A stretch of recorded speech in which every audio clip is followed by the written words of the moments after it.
जय हिंद। इस वीडियो में हम पढ़ेंगे हेनरी का नियम, जो कि क्लास 12 बोर्ड एग्जाम में 100% पूछा जाएगा। तो देखिए, हेनरी के नियम को समझने के लिए हमने साइड में एक पात्र को ले लिया है और पात्र में क्या लिया है, हमने जल को लिया है।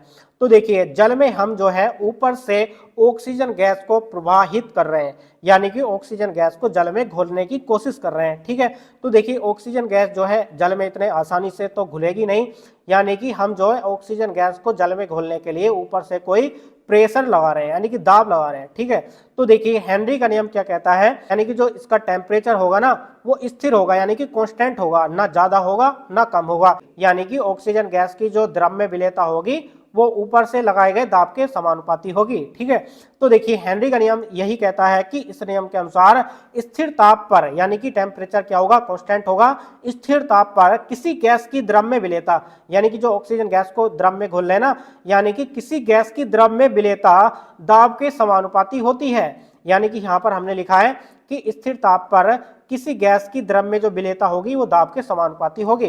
तो उसके बाद देखिए विलेयता को देखिए हमने m से डिनोट किया है और दाब यानी कि प्रेशर को p से डिनोट किया है। तो इस प्रकार से लिखेंगे m समानुपाती p। ठीक है, उसके बाद में जैसे कि आप जानते हैं जब समानुपाती का चिन्ह हटता है तब एक कांस्टेंट आता है।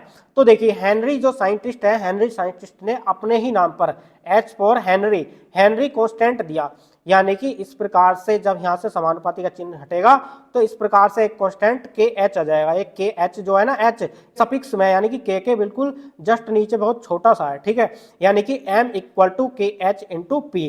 ठीक है, तो देखिए ये m के एच पी ये क्या है, तो इस प्रकार से यहाँ पर लिख सकते हैं फिगर में।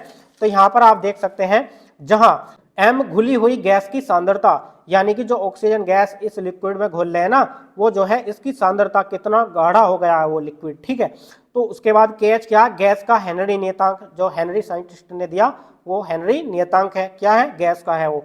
उसके बाद P क्या है, यानी कि द्रव के ऊपर वायुमंडल में गैस का आंशिक दाब, यानी कि जो द्रव है ना ये द्रव के ऊपर से जो ऊपर से दाब लगा रहे हैं। ठीक है, ऑक्सीजन गैस को घोलने के लिए ऊपर से जो दाब लगा रहे हैं वो जो है द्रव के ऊपर वायुमंडल में गैस का आंशिक दाब है। ठीक है, उसके बाद देखिए उसके बाद इसकी सीमाएं और अनुप्रयोग भी पूछता है। तो इस प्रकार से आपको इसकी सीमाएं लिखनी है।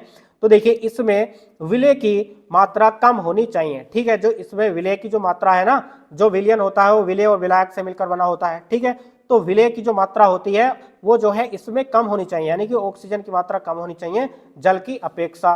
तो इसमें पहली सीमा क्या थी कि इसमें विलय की मात्रा कम होनी चाहिए, इसमें दाब कम होना चाहिए। ठीक है, जो इसमें ऊपर की ओर से लिक्विड में जो दाब लगा रहे हैं वो बहुत कम होना चाहिए। ठीक है, ज्यादा दाब की कोई आवश्यकता नहीं है। इसमें ताप उच्च होना चाहिए, टेम्परेचर कांस्टेंट होना चाहिए, यानी कि स्थिर होना चाहिए। ठीक है, उसके बाद यह तनु विलयन पर लागू होता है, यानी कि ये जो नियम होता है हेनरी का नियम ये जो है तनु विलयन के लिए लागू होता है, तनु विलयन जो पतले होते हैं। ठीक है, उसके बाद देखिए इसके अनुप्रयोग भी पूछे जाते हैं, जैसे कि फर्स्ट शीतल पेय पदार्थों में, शीतल पेय पदार्थ कौन से होते हैं, जैसे कि बियर, सोडा वाटर। इस प्रकार से हेनरी का नियम इस चीज में लागू होता है।